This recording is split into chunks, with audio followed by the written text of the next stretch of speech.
International Leatherboy.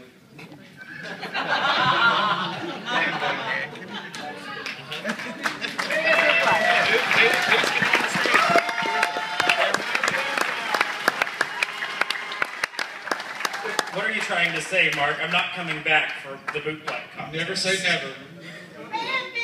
Duly noted. It's no secret that the boys are the emotional ones, so I brought a Kleenex. I'm going to cry. This year has been incredible. And I need to start with the emotional part so that I can get to the message part. So I'm going to start with the thank yous. I realized as I was looking at my list that I'm thanking nothing but family. First off, Jack and Ruin. Tonight we have made a point that each one of us get an individual moment on this stage for ourselves. But that's not what we are this year. We started as individuals. My first words to Jack Duke ever were congratulations, sir. He is my friend.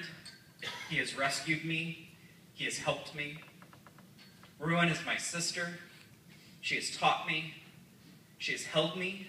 She has given me advice, and I have done my best to do the same for her.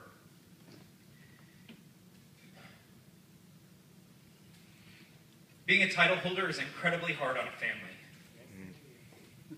And I could not have gotten through this year without my pup Tugger. He's my best friend, my partner, my brother, and my pup. Thank you. To my big brother Nitro,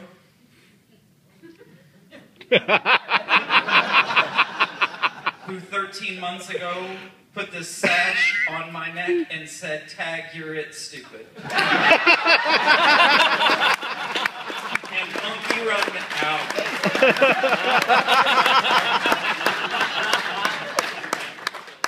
I called him in tears, convinced I was doing it wrong. And he said, "Shut up, stupid." Those were his actual words. This is your year. You make it your own. You are the Leather Boy. Don't compare yourself to anybody that came before. Right on. I love you, little brother.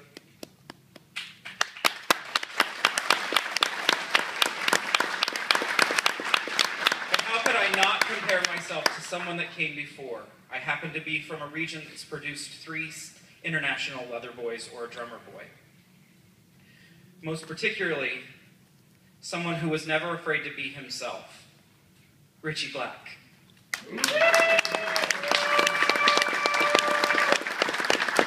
made his first return to ILSb this year.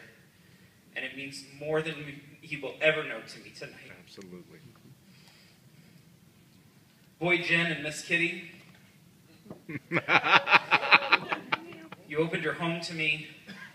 Miss Kitty is the first woman I ever played with as she trampled the shit out of me at the Atlantic.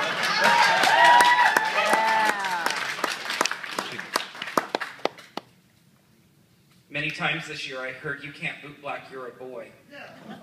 Hell no. What? But my bootblack mentor, slave Tabitha, had one thing to say to that. It's your heart, live it. It is no one else's. And finally, to the Phoenix Boys of Leather. It took me winning an international title to realize that I don't identify as a boy much anymore. But these men allowed me to grow and explore and find that space. They allowed me to be a boy, to learn how to be a better dominant. And for that, I will be eternally grateful. They will always be my tribe. Woo!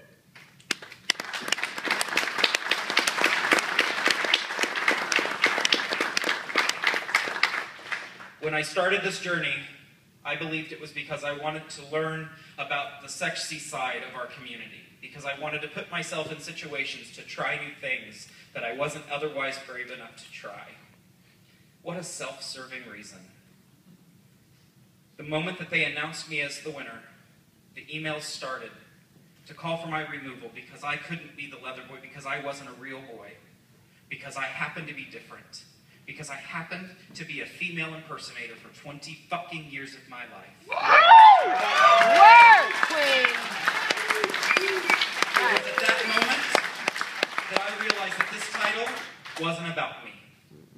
This title was about every single person in our community who has ever been told they weren't something enough to be part of us.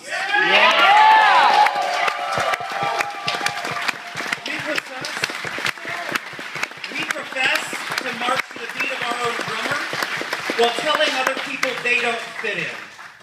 Well, fuck your box. Right. I don't belong in your box. I am very proudly a Leatherman. I am very proudly a Bootblack. I am very proudly the handler of a puppy. I am very proudly Dusty Garner. I am me. If you want this contest to succeed, if you want more than one contestant at every fucking regional contest, then get out there and let people know that their freak flag is no different than ours.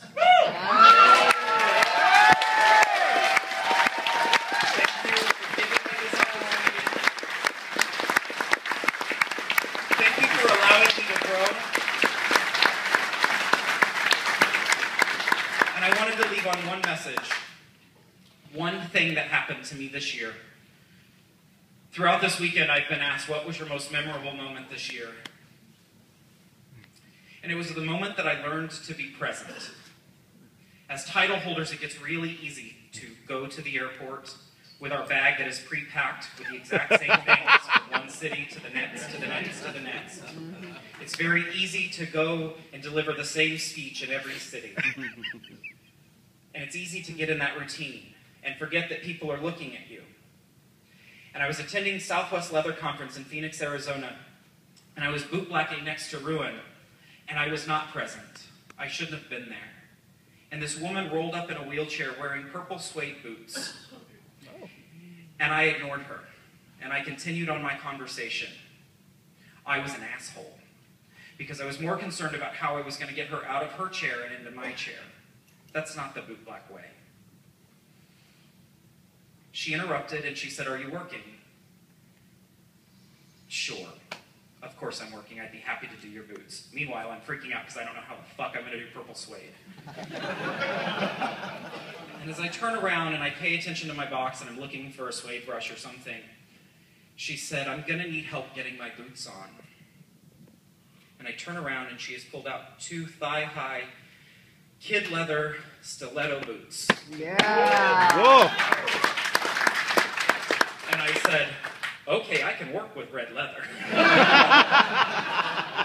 So I pull off her boots, and I put on her other boots, and I said, "Would you like me to take care of you in your chair?" And she said, "I've spent the last 15 years in this chair. I'm not going to spend this moment in it any longer." Amen. So I moved her to a chair, and I started blacking her boots. And again, I'm not present. I'm not even there. I'm going through the motion. I've put the conditioner on my hands, and I'm rubbing it into the leather, and I'm making small talk. And then it dawns on me, I wonder if she's going to our Dance of Souls, which is a piercing and suspension event. Because I was curious how a person with mobility issues would fare in that kind of environment. And she said, "Yeah, I'm going. It's going to be my last one." And I said, "Oh, that's too bad. Why are you not going?" She said, "Because in October I was told I had 6 months to live. So I stopped my chemotherapy so that I could be here with my family and friends. I've been following your journey on your Facebook and on your blog. And your words mean a lot to me. So when I came to this event, I came with pieces that I wanted individual bootblacks to take care of. And I wanted you to take care of these red boots because red seemed to be your personality. So when I die, and they put me in the furnace wearing these beautiful red leather boots, I wanted you to know that you touched me." To this day, I keep a piece of red leather in my kit so that I never forget to be present. Because that's what we're supposed to be about. We're supposed to hear each other's stories. We're supposed to listen to each other's energies. But we can't do that if we're just going through the motions. It's great to fuck. It's great to wear gear. But be there for each other. Listen and be present. Thank you so much.